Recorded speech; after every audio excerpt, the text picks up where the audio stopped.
வாழ்க வையகம், வாழ்க வையகம், வாழ்க வளமுடன். குரு வாழ்க, குருவே துணை. குருவின் மலரடி போற்றி. சிந்தனையை, உடல் நலத்தை சீரமைத்து ஓய்வித்த குருவே வாழ்க.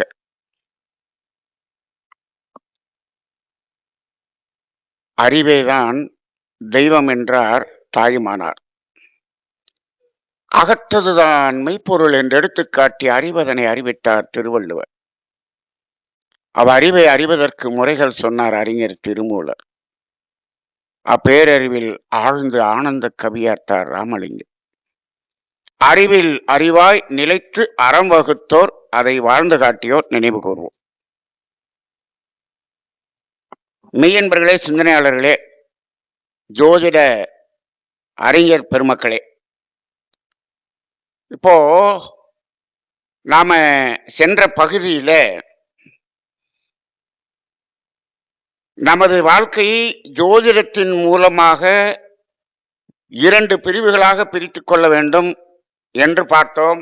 ஒன்று அகம், இன்னொன்று புறம். அகம் என்ற வாழ்க்கையையும் 2 பிரிவாக பிரித்தோம். புறம் என்ற வாழ்க்கையை 2 பிரிவாக பிரித்தோம். எப்படி பிரித்தோம்? 4 திரிகோணங்கள் என்று பிரித்தோம். தர்ம திரிகோணம், கர்ம திரிகோணம், காம திரிகோணம், மோட்ச திரிகோணம்னு பிரிச்சோம். இதுல அந்த ஒற்றைப்படையில் எது வந்தது? தர்மமும் காமமும் வந்தது. காமம் அப்படின்னு சொன்ன உடனே நிறைய பேர் அதை தவறாக புரிந்து கொள்கிறார்கள். இப்போ அந்த காமம் என்பதற்கு தமிழ்ல என்ன உண்மையான பொருள் என்று கேட்டால் ஆசை என்பதுதான். இன்னைக்கு தமிழ்ல சில சொற்களை எல்லாம் பொருள் மாற்றி புரிந்து கொள்கிறார்கள். அப்ப இப்ப நீங்க மோகம் என்று சொல்வதுதான் வேறு, காமம் என்று சொல்வது ஆசை. நீங்க சமஸ்கிருதத்துல இந்த 6 குணங்கள் வரும். காம, குரோத, மோக, மத, மாச்சரியம்னு வரும். இதுல காமங்கிறது என்ன வருது? பேராசைன்னு வரும்.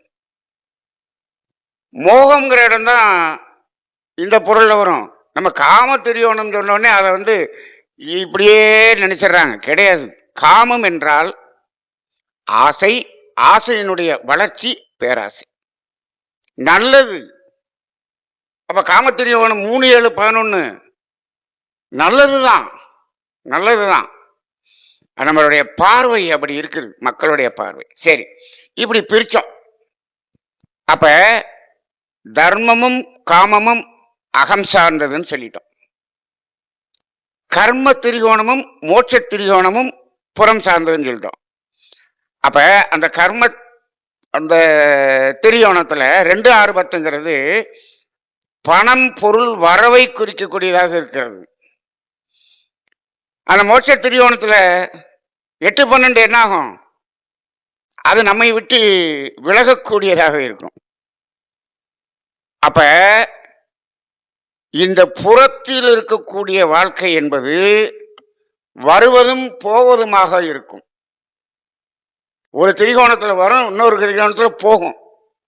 நமக்கெல்லாம் என்ன ஆசை? வந்துகிட்டே இருக்கணும், இருந்துகிட்டே இருக்கணும். சத்தியமா நடக்காது, முடியவே முடியாது. அப்படி வந்துகிட்டே இருந்துகிட்டு இருந்தாலும் ப்ராப்ளம். நீங்க நல்லா பாருங்க, ஒரு மனிதன் தேவைக்கே பொருள் இல்லைன்னா துன்பப்படுவான். தேவைக்கு மேல பொருள் இருந்தா ரொம்ப துன்பப்படுவான். இது யாரும் புரிஞ்சுக்கிறதே இல்லை. சமீபத்தில் பெரிய ஒரு டைரக்டர் இறந்தார், பாரதி ராஜா. அவர்கிட்ட ஒரு வசனம் எழுதி கொடுக்கக்கூடிய ஒருத்தர் இந்த வசனத்தை எழுதி கொடுத்துட்டாராம். அதை அவர் வசன நடையில் எழுதி கொடுத்துட்டார். தேவைக்கே இல்லாத பொழுது இருக்கக்கூடியதும் துன்பம், தேவையை மீறி சேரும் போதும் பெருந்துன்பம்னு அவர் எழுதி கொடுத்திருந்திருக்கிறார். அதை அப்படியே அந்த வாசிச்சுட்டு இவர் டைரக்டரு அப்படியே கண்ணை மூடிட்டு உட்காந்துருந்தாராம். கண்ணில் தண்ணி வந்துச்சான், அழுதுகிட்டு இருந்தாராம். என்னங்கயான்னு கேட்டிருக்காரு அவர் எழுதி கொடுத்தவர். கரெக்டா எழுதி கொடுத்துருக்கப்பான்னாராம். நான் இந்த ரெண்டையும் அனுபவிச்சிட்டேன். முதல்ல அனுபவிச்சுட்டேன், ரெண்டாவதை இப்ப நான் அனுபவிச்சுக்கிட்டு இருக்கேன்னு சொன்னாராம். அதுபோல இப்ப இது என்ன ஆகுது, அந்த கர்ம திரிகோணம் என்பது ஒரு அளவுல இருந்துச்சுன்னா நமக்கு நல்லது. ஆனால் அது போகவே கூடாதுன்னு சொன்னோம்னா அது நம்மை அழித்து விடும். அது தானாக போகும். தானா போச்சுன்னா நம்மளை வச்சு செஞ்சுதான் போகும். இதுதான் ஜோதிடத்துக்குள்ள பார்க்கணும். தானாக அதை கொடுக்கறதுன்னா என்ன அர்த்தம்? அதான் தர்மம், ஈகை. சரி, இப்ப இந்த அடிப்படையை வைத்துக்கொண்டு இப்ப நம்ம என்ன பண்ண போறோம்? இப்ப அகம் புறம் என்ற இரண்டு பாவங்கள், ரெண்டுக்குமே 6 பாவங்கள் இருக்கு இல்லையா? இதை நம்ம ஒரு வரைபடம் மூலமா போட்டு, ஒரு கிராஃப் மூலமா போட்டு அதை இப்பொழுது நம்ம விளக்க போறோம். இது வந்து கேபி சிஸ்டத்துல இது ஒரு பெரிய ஆராய்ச்சிக்கு உரிய ஒரு இடமாக நான் பார்க்கிறேன். இந்த ஆராய்ச்சியை இன்னைக்கு செய்வோம். ஸ்ரீ குரு அஸ்ட்ரோ அகாடமியின் சார்பாக இந்த ஆராய்ச்சியை மேற்கொள்வதற்கு இங்கு வாய்ப்பு கொடுத்த நமது விடி விஜயகுமார் அவர்களுக்கு முதலிலே நன்றி சொல்லிக்கொண்டு நாம இப்ப சப்ஜெக்டுக்குள்ள போவோம். இப்ப பாருங்க, இதுதான் கிராஃப்.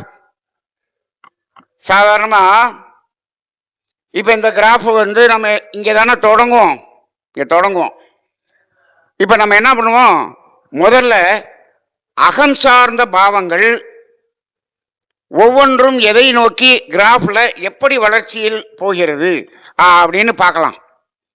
இப்ப இந்த இடம் வந்து 1 லக்கினம், தெரியுதா? 1 லக்கினம் இங்க ஆரம்பிக்குது. இப்ப லக்கினத்துல இருந்து அந்த கிராஃப் அடுத்து எங்க போகும் அப்படின்னோம்னா நேரா இப்படி உயர்ந்து 3ஆம் இடம். இப்ப லக்கினம் என்பது என்ன? இப்ப தெரியுதா? ரைட். லக்கினம் என்பது என்ன அப்படின்னம்னா லக்கினம் என்பது உயிர். அதான் முழுமையாக நமது வாழ்க்கையை அடங்கிய பெட்டகம் இருக்கக்கூடிய இடம் லக்கினம். லக்கினத்தை உயிர்னு சொல்லலாம், உயிர் மையம்னு சொல்லலாம், கருமையம்னு சொல்லலாம். எல்லாமே அங்கதான் என்ன இருக்கு, அடக்கமாக இருக்கக்கூடிய இடம். இதைத்தான் உயிர் மையம்னு சொல்லுவாங்க. ஆங்கிலத்தில் ஜெனட்டிக் சென்டர்னு சொல்றாங்க. ஆனா இன்னைக்கு அந்த ஜெனட்டிக் சென்டர் அப்படிங்கிறத விஞ்ஞானம் கண்டு உணர முடியவில்லை, உணர முடியாது. ஏன்னு கேட்டோம்னா அந்த சென்டர் அப்படிங்கிறது ஒரு சிறிய புள்ளி. அதுக்குள்ள நம்ம வாழ்க்கை முழுவதும் இதுவரைக்கும் நடந்தது, இனிமே நடக்க போறது அத்துணை பதிவுகளும் அதுக்குள்ள இருக்குது.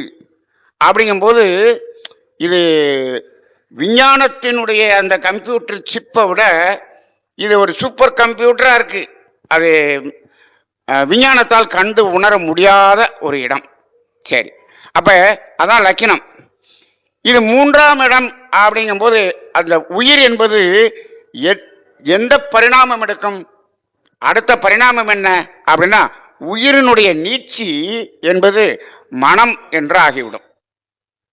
அப்ப மனம்னு ஆகும்போது இந்த 3ஆம் இடம் என்ன என்ன என்ன செய்யும் அப்படின்னா அது அங்க என்ன பண்றோம், நம்ம கம்யூனிகேஷன் அப்படிங்கிறதெல்லாம் 3ஆம் பாவத்துல தான் சொல்றோம்.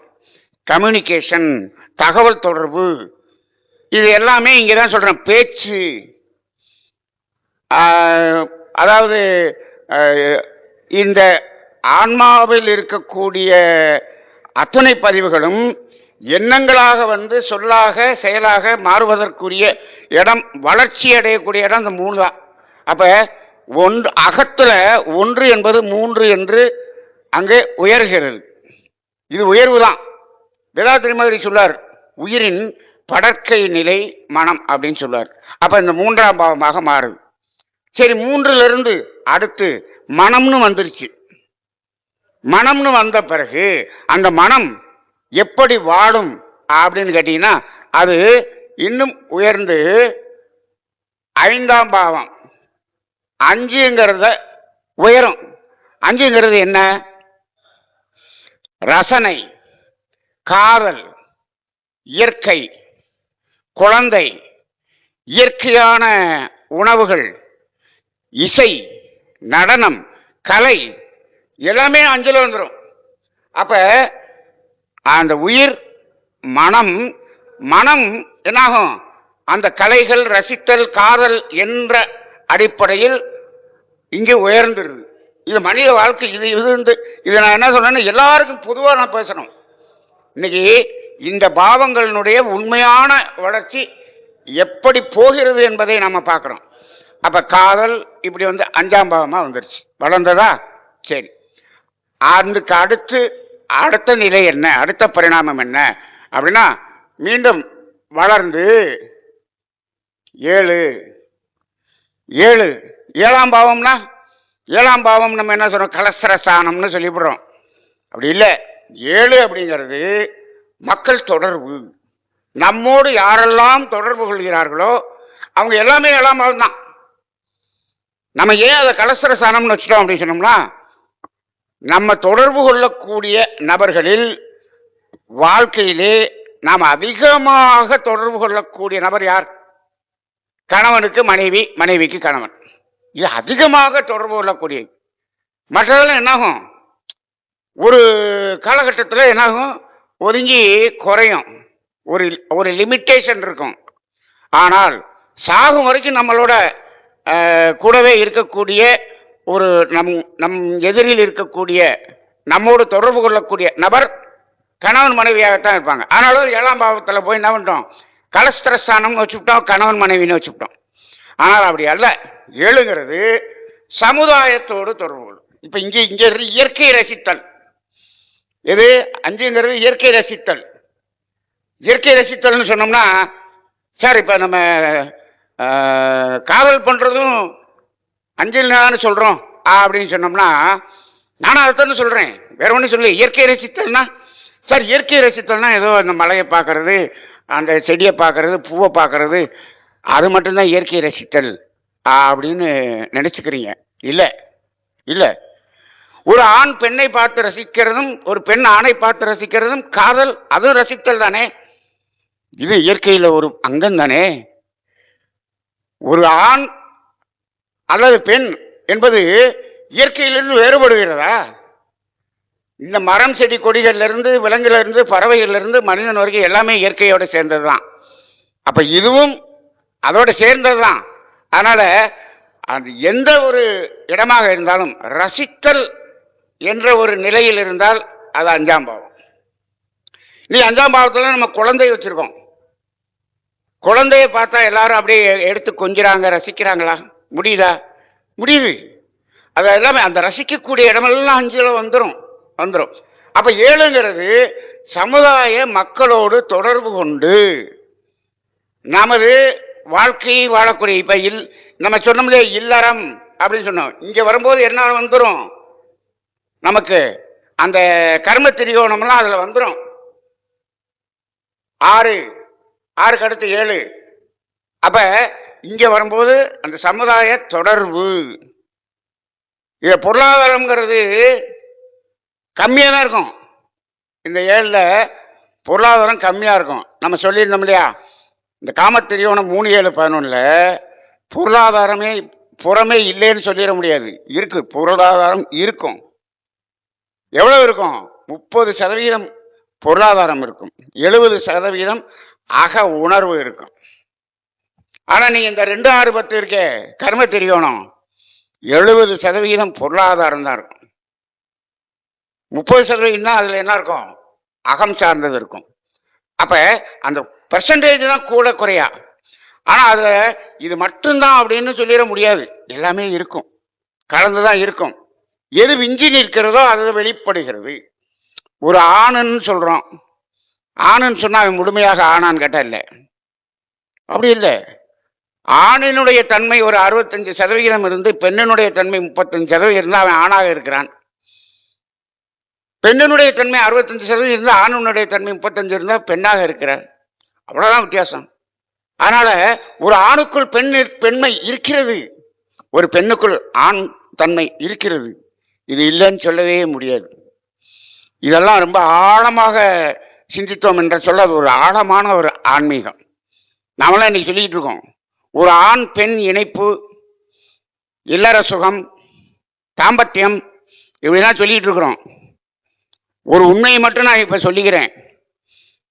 உண்மையான ஒரு தம்பதியர், ஆண் பெண் 2 பேரும் எந்தவித மனதுல எந்தவித ஒரு எண்ணமும் இன்றி, எந்தவித எதிர்பார்ப்பும் இன்றி, ஒரு வெற்று மனமாக, அப்படியெல்லாம் யாரும் இல்லை, நான் சும்மா சொல்றேன், வெற்று மனமாக ஒரு எம்டி மைண்ட்ல ஒரு ஆண் பெண் ஒரு முறை தாம்பத்தியத்தில் வாழ்ந்து விட்டார்கள் என்று சொன்னால், அதன் பிறகு அவர்கள் இருவருக்கும் ஆண் பெண் என்ற இணைப்பு தாம்பத்தியம் தேவையே படாது. நமக்கு அவர்களுக்குள் இருக்கக்கூடிய ஆண் பெண் இணைப்பு என்பது முழுமையாக கிடைத்துவிடும். அந்த உச்சகட்ட சுகத்தை எப்பொழுதும் அவர் உணர்ந்து கொண்டே இருப்பார். இது பெரிய ஒரு தந்திர ரகசியம். சரி, அது நம்ம இப்ப இங்க நம்ம பேசுறதுக்கு நேரம் இல்லை. அது ஒரு பெரிய ஆன்மீக ஞானம். சரி, அப்ப 7 வளர்ச்சி வந்துருச்சா? இப்ப இது வரைக்கும் கிராஃப் எப்படி போயிட்டு இருக்கு? வளர்ச்சியில தான் போயிட்டு இருக்கு, எதுலையுமே தொய்வே வரல. இப்ப 7ல இருந்து அடுத்து எங்க போகும்? 9ங்கிறப்ப இன்னும் உயருது. சமுதாயத்தோடு தொடர்பு கொண்டு நாம் என்ன பண்ணோம், நமது வாழ்க்கையை நடத்தக்கூடிய அந்த நிலையில இருந்தது. 9 போகும்போது என்ன ஆகுது? தேவை முடிந்த பிறகு பிறருடைய தேவை, சமுதாயத்தின் தேவை. அப்ப என்ன ஆகுது? தொண்டு, ஈகை, தர்மம், பக்தி, யோகம், அதுக்கு போயிடுது. 9 போகும்போது என்ன ஆகுது? ஆன்மீகம். அப்ப அங்க என்ன ஆகுது? ஈகை தர்மம் என்ற ஒரு நிலை எல்லாம் 9க்கு வந்துடுச்சு. அப்ப வாழ்க்கையை அப்படி மாறணும். இப்ப இங்க வரும்போது என்னது, நம்ம என்ன சொன்னோம் இல்லையா, நம்ம எதுக்கு சொன்னோம், அதாவது வானப்பிரஸ்தம் அப்படிங்கிறது சொன்ன பார்த்தீங்களா, அந்த நிலைக்கு போயிடுது. அது 9ல இருந்து எங்க உயரும் அப்படின்னு சொன்னா 11 போயிடும். 11 ரைட்டா? இப்ப பாருங்க, அகம் சார்ந்த பாவங்களினுடைய கிராஃப் எப்படி போகுது? வளர்ச்சியிலேயே போகுது. வளர்ச்சியினுடைய உச்சம் எங்க இருக்கு? ஹைட்ல போய் எந்த 11ஆம் பாவம் அது எதுல போய் நிக்குது? அந்த 11 அப்படிங்கிறது நிறைவு. எவ்வளவு? நிறைவு, முழுமையான நிறைவு அப்படிங்கிறதுல போய் நிக்குது. இது என்ன சொல்லலாம்? ஞானம் என்று கூட சொல்லலாம். 11 என்பது முழுமையான திருப்தி. இன்னும் சொல்லலாம், வெற்றின்னு கூட சொல்லலாம். வெற்றின்னு சொல்லலாம். பொதுவாக வெற்றிங்கிறத எங்க சொல்றாங்க தெரியுங்களா? ஜோதிடத்தில் வெற்றி என்பதை 6ஆம் பாவம் தான் வெற்றி ஸ்தானம் என்று சொல்லுகிறார்கள். 6ஆம் பாவத்தினுடைய வெற்றி என்பது ஒன்று, 11ஆம் பாவத்தினுடைய வெற்றி என்பது ஒன்று உண்டு. 11ஆம் பாவத்தினுடைய வெற்றி என்பது பிறரை வீழ்த்தி பெறாமல் பெறக்கூடிய வெற்றி, யாருக்கும் துன்பம் கொடுக்காமல் பெறக்கூடிய வெற்றி. ஆனால் 6ஆம் பாவ வெற்றி என்பது பிறரை வீழ்த்தி வெற்றி பெறக்கூடிய வெற்றி, போட்டி போட்டு ஜெயிக்கிறது. இது 6ஆம் பாவம். இங்க போட்டியே கிடையாது. ஞானத்தின் உச்ச நிலையில அவர் என்ன பண்றாரு? வெற்றி பெறுகிறார். யாரையும் என்ன பண்ணல, துன்பப்படுத்தல. அப்படி ஒரு வெற்றி வருகிறது என்று சொன்னால் அது 11ஆம் பாவம். அப்ப அகம் சார்ந்த பாவங்களுடைய கிராஃப் எப்படி உயர்ந்து சென்று எந்த நிலையை அடைகிறது? வாழ்க்கையில இப்படி வாழணுமா இல்லையா? ஏன் இன்னைக்கு இந்த கிராஃபை நம்ம போட்டு இந்த பாடம் நடத்துறோம்னா, நம்ம ஜோதிடர்கள் சமுதாயத்துக்கு வழிகாட்ட வேண்டியவர்கள் நான் அன்னைக்கே சொல்லிட்டேன். நல்ல வழியை காட்டணுமா இல்லையா? நிறைய ஜோதிடத்தில் இன்னைக்கு என்ன சொல்றாங்க, இப்படி இருந்தால் இவ்வளவு காசு வரும், இவ்வளவு லட்சம் கோடி இப்படியெல்லாம் வரும் அப்படிலாம் சொல்றாங்க.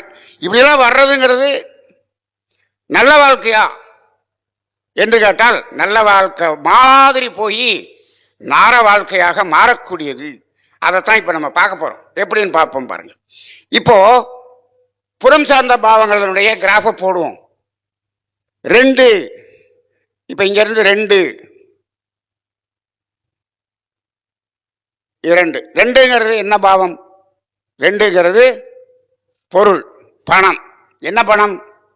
கையிருப்பு பணம் அல்லது சுழற்சியில் இருக்கக்கூடிய பணம். 2 இப்ப கூட நமது ஆசிரியர் நடத்தும் போது சொன்னார், தனம் வேறு லாபம் வேறுன்னு அவர் நடத்தினார். அப்ப தனம் என்று சொன்னார். தனம் அப்படிங்கிறது 1ஆம் தேதி வரும், 30ஆம் தேதி தீர்ந்து போயிடும். ஆனா வந்துகிட்டே இருக்கும், நிக்காது. வந்துகிட்டே இருக்கும், போயிட்டே இருக்கும். ஆனா தேவை நிறைவேறிக்கொண்டே இருக்கும். கையில எதுவும் நிக்கிறது இல்லை.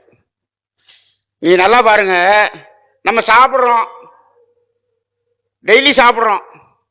இது டெய்லி மோஷன் போகணுமா வேணாமா? சார் டெய்லி சாப்பிடணும் சார். ஆனால் டெய்லி மோஷன் போகணுமா? அதெல்லாம் அவசியம் இல்லை சார். டெய்லி சாப்பிட்றணும் சார். எப்போ மோஷன் போகணும்னு தோணுதோ அப்போ மோஷன் போனால் போதும் சார். அப்படி போனீங்கன்னா வியாதியில் போய் சிக்க போகிறோம்னு அர்த்தம். டெய்லி சாப்பிட்றது கூட அவசியம் இல்லை, டெய்லி மோஷன் போகணுது அவசியம். இன்னைக்கு அப்படிதான் இருக்கு நிலைமை. அப்போ எது வந்தாலும் உள்ளே போனது வெளியில் போயிடணும். அப்போ இந்த 2ஆம் பாவம் என்பது என்னாகும் அப்படின்னா, அது வந்து கொண்டே இருக்கும், சென்று கொண்டே இருக்கும். அப்படிப்பட்ட பணம். அப்ப இது நல்லதா கெட்டதா? 2ஆம் பாவம். 2ஆம் பாவம் உண்மையிலேயே நல்லது. 2ஆம் பாவத்தில் வரக்கூடிய பொருள் நல்லது. சரி, இப்ப இதனுடைய உயர்வு என்னாகும்? 4ஆம் பாவமாக உயரும். 4 என்பது என்ன அப்படின்னம்னா, தேவையை மீறி மிச்சம் இருக்கிறத சேர்க்கிறது, சேமிப்பு, தேங்குவது. இங்க 4ஆம் பாவம்னாலே தேங்குவதாங்க. 4ஆம் பாவம்னா தேக்கம், ஒரு இடத்துல போய் தேங்குறது. நீங்க இந்த 2ஆம் பாவத்து பணத்தை என்ன சொல்லலாம்னா, பேங்க்ல சுத்திக்கிட்டு இருக்கு பாருங்க, இதெல்லாம் 2ஆம் பாவத்து பணம் தான். நீ பேங்க்ல வண்டி பணம் போடுறீங்க, ஒரு 10 லட்சம் போடுறீங்க, டிராவில் உள்ள போட்டாரு. 2 மணிக்கு போய் அந்த டிராவை திறந்து பார்த்தீங்கன்னா டிராவு எம்டியா இருக்கும். எங்கேயா நான் போட்ட பணத்தை காணோம் அப்படின்னம்னா அது யாரோ வாங்கிட்டு போயிட்டாங்க. அது சமுதாயத்தில் சுற்றிக்கிட்டே இருக்கும். ஆக இது சுழல்கிற பணம். ஆனால் 4ஆம் பாவம் என்பது தேங்குகிற பணம். அப்போ உடனே தேங்கணும்னா என்ன பண்ணிடுவோம்? நம்ம உடனே ஒரு வீடு கட்டுவோம், ஒரு காரை வாங்குவோம், வீடு வாகனம். அது மட்டும் இல்லை, இந்த 4ங்கிறது என்னன்னா, அதாவது எல்லாத்தையும் ஒன்று சேர்த்து ஒரு இடத்துல அப்படியே வைக்கிறதுன்னா 4. நீங்கள் எல்லா மெஷினரியும் 4ஆம் பாவத்தில் தான் வரும். நீங்கள் மெக்கானிக்கல் அப்படின்னு சொன்னோம் 4ஆம் பாவத்துக்கு வந்துடுது. ஏன்னா எல்லாமே மெஷினரி. அப்போ வாகனமும் அதில் தான் வருது, வீடு அதில் தான் வருது. அப்போ ஒரு பணம் தேவைக்கு அதிகமாக வரும்போது அதை தேக்குகிற இடம் இந்த 4ஆம் பாவம். நீங்கள் வெறும் எம்டி பிளாட் வாங்கி போட்டிங்கன்னா 4ஆம் பாவம் தான். அதே ஏக்கர் கணக்கில் வாங்கி போட்டீங்கன்னா 6ஆம் பாவமாக மாறிடும். இப்போ 4ஆம் பாவம் தேங்குகிற பணம் ஆயிடுச்சா? இப்போ பாருங்க, இங்க தேங்குதல் என்பது புறத்தில் நடக்கிறது என்று சொன்னால், இங்கதான் ஒரு பெரிய சூட்சுமமே இருக்கு. புறத்தில் தேங்குதல் தொடங்கி விட்டது என்று சொன்னால் அகத்திலும் தேங்குதல் நடக்கும். அகத்திலும் தேங்குதல் நடக்கும். புறத்தில் என்ன நடக்குதோ அதான் அகத்துல என்ன தேங்கும்? நீங்க பாருங்க, ஆறுமுகையா தான் சொல்லுவாரு, வாடகை வீட்டில் இருக்கிற வரைக்கும் பாத்ரூம் போனால் கலகலன்னு மோஷன் போச்சுங்க. ஆனால் சொந்த வீடு கட்டி நான் 2 கோடி ரூபாய்க்கு சொந்த வீடு கட்டி சும்மா கிரானைட்லேயே பாத்ரூம் போட்டிருக்கேன். அந்த டைல்ஸு, அந்த கோப்பையெல்லாம் பெரிய நல்ல கம்பெனி தான், எவ்வளோ போட்டிருக்கேன். ஆனால் இப்போ என்ன மோஷன் சரியாக போக மாட்டேங்குதுங்கன்றார். என்னாச்சு? அங்கே புறத்தில் தேங்கினால் அகத்திலும் தேங்குதல்ங்கிறது நடக்கும். நீ 4ஆம் பாவம் வந்துருச்சுன்னு சொன்னாலே அஜீரணம் என்ற நோய் அங்கே வந்துடும். நோய் தொடங்குகிற இடம் 4ஆம் பாவம். ஆனால் நம்ம என்ன சொல்றோம்? நோய்ங்கிறது 6ஆம் பாவத்தில் சொல்றோம். அது நோய் முற்றி நமக்கு வெளியில வெளிப்படையாக தெரியக்கூடிய இடத்துக்கு வரும்போது 6ஆம் பாவமா மாறுது. ஆனா நோய் எங்க தொடங்குது? 4ஆம் பாவம். நீங்க 4ஆம் பாவங்கிறத நம்ம டேம் எல்லாம் சொல்றோம். நீ dam, Vaigai dam, Mettur dam எல்லாம் சொல்றோம்ல, இதெல்லாம் 4ஆம் பாவம். என்னது? மழை பெஞ்சு தண்ணி ஓடி சுதந்திரமா ஓடுறத தேக்கி வைக்கிறோம் பார்த்தீங்களா, அது 4ஆம் பாவம். அப்ப டேம் எல்லாம் நல்லதா அப்படின்னு கேட்டா, இயற்கையை பொறுத்தளவுல அது நல்லது இல்லை. மனிதன் அவனுடைய அறிவை கொண்டு இப்படி டேம் கட்டினான். ஆனா நம்ம முன்னோர்கள்லாம் டேம் எல்லாம் கட்டல, குளம், ஏரி, குளம் தான் கட்டினாங்க. அதெல்லாம் தேவைக்கு மட்டும் அதை என்ன பண்ணிட்டாங்க, பாசனத்துக்கு மட்டும் தேக்கி அதை பயன்படுத்தி கொண்டு விட்டுட்டாங்க. ஆனா இன்னைக்கு டேம் கட்டினது என்ன பண்ணிட்டோம்? டேமை கட்டி வச்சிருவோம், யாரும் கொடுக்கவும் மாட்டோம், திறந்து விட மாட்டோம். ஒரு ஸ்டேட்ல ஒரு டேமை கட்டிடுறது, பக்கத்து ஸ்டேட்டுக்கு அந்த தண்ணி வரணும், திறக்கிறது இல்லை, கொடுக்கறது இல்லை, அப்படி வச்சிருக்கோம். அப்ப இதெல்லாம் இன்னைக்கு பாருங்க, அது ஒரு பெரிய பிரச்சனையா போகுதா? இன்னைக்கு சட்டசபையில் என்ன பேசுறாங்க? அங்க டேம்ல தண்ணியை திறக்கிறது, உடனும் புதுசா டேம் கட்டக்கூடாது அப்படின்னு ஒரு பெரிய போராட்டம் நடக்குதா? அப்ப 4ஆம் பாவம் தவறு, தவறு, இயற்கையை பொறுத்தளவுல தவறு. ஆனா நம்ம புறத்துல என்ன பண்ணிட்டோம்? நம்ம 6வது அறிவை கொண்டு போய் இப்படி சேர்க்கணும்னு நினைக்கிறோம். நீ நல்லா பாருங்க, ஒரு காலகட்டத்தில் வைகை டேம்னு ஒரு டேம் இல்லை, பெரியார் டேம்னு ஒரு டேம் இல்லை. நான் மதுரையில் இருக்கிறேன்.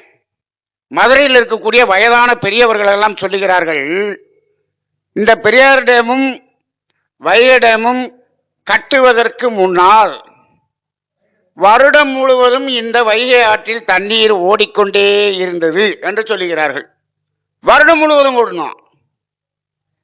கை அப்படின்னு என்ன பேர் வச்சிருக்காங்களாம், எப்ப கையை வச்சினாலும் அங்க தண்ணி இருக்கும்பான்னு சொன்னாங்களாம். வைகையில வருடம் முழுவதும் தண்ணி இருந்தது. எப்ப? பெரியார் டேமும் இல்லை, வைகை டேமும் இல்லை. அப்ப என்ன பண்ணுது இயற்கை?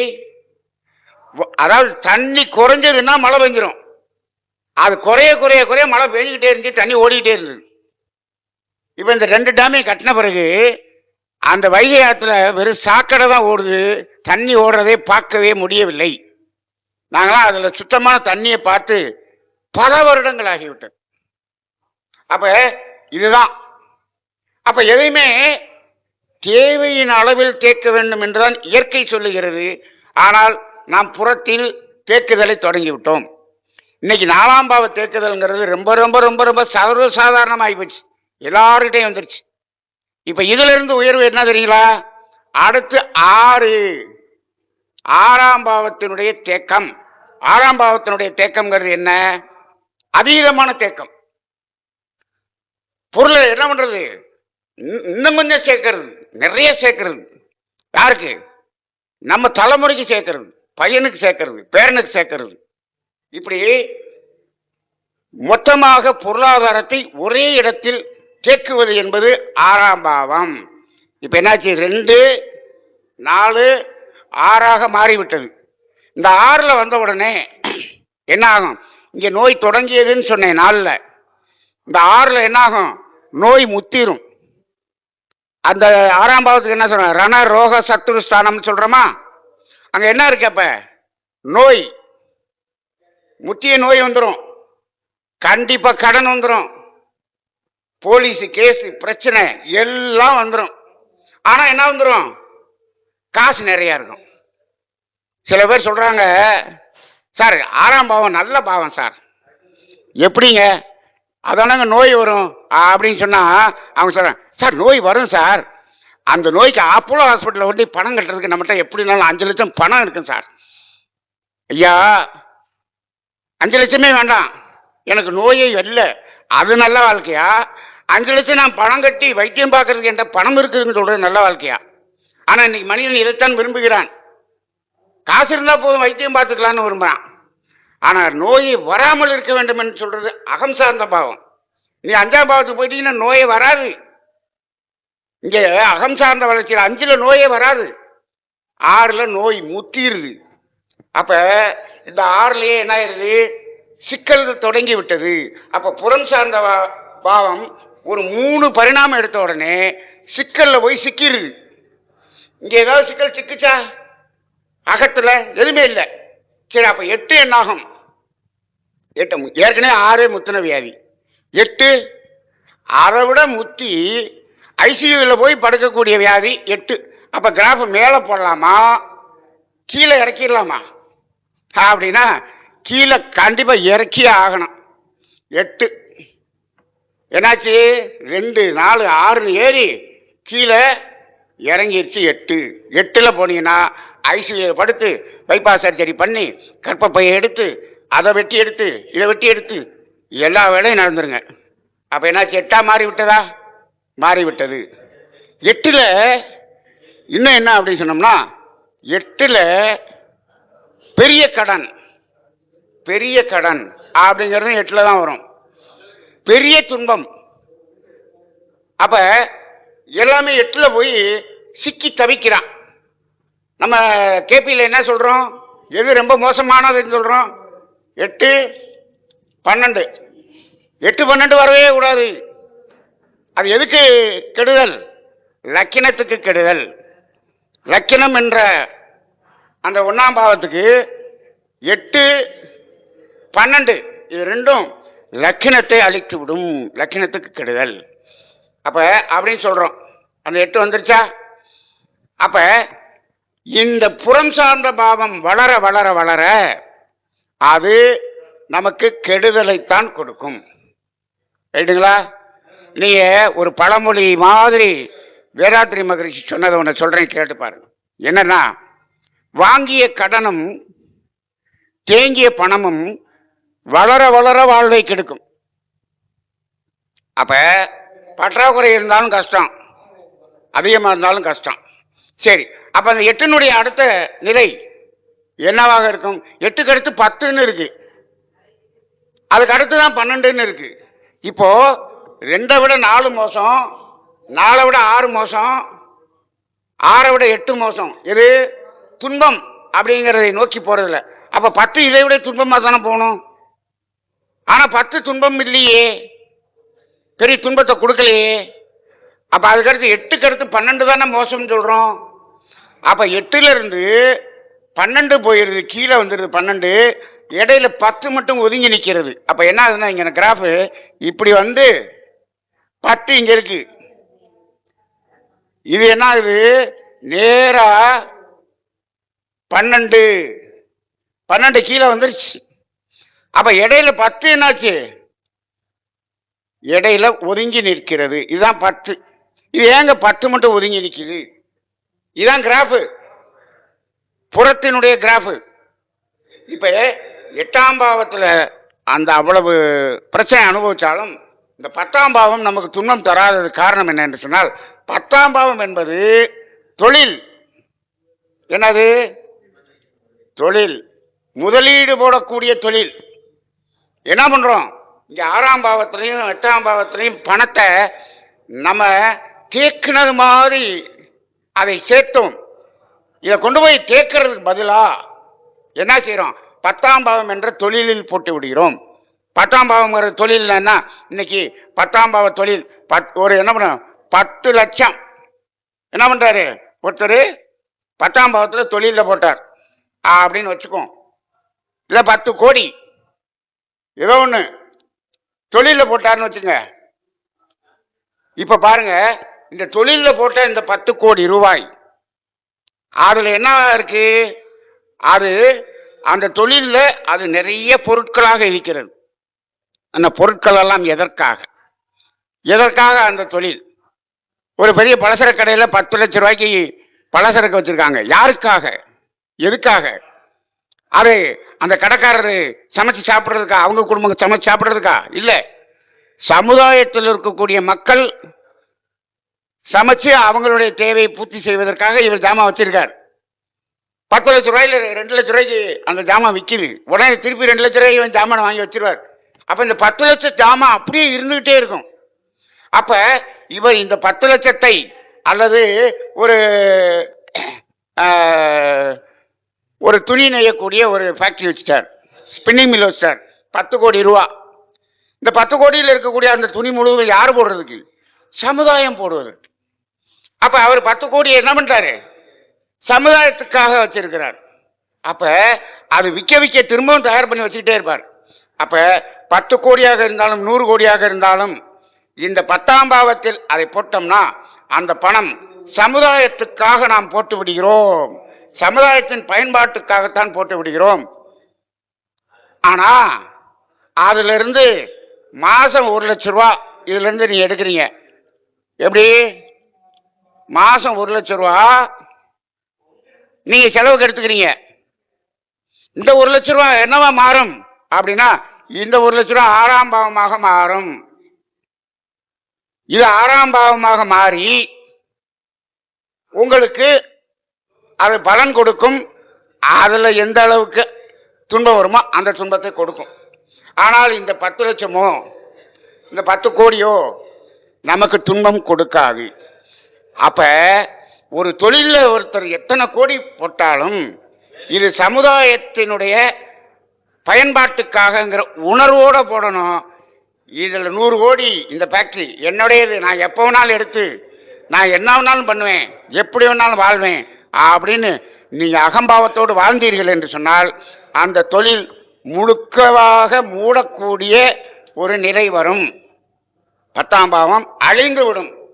இன்னைக்கு நிறைய பேர் அப்பாவோ தாத்தாவோ 10ஆம் பாவ தொழிலை ஆரம்பிச்சிருப்பார். பையன் 6ஆம் பாவமாக அதை நினைக்கிறான். அந்த 10ஆம் பாவ தொழில் மூடப்பட்டு விடும். இப்படிதான் நிறைய பேருடைய அந்த தொழில் பரம்பரை தொழில்கள் எல்லாம் மூடுவதற்கு காரணம் இந்த உணர்வு இல்லை. இதை நம்ம ஜோதிடர்கள் சமுதாயத்துக்கு சொல்ல வேண்டிய ஒரு பொறுப்பு நம்ம சமுதாயத்துக்கிட்ட நம்ம ஜோதிடர்கிட்ட இருக்கு.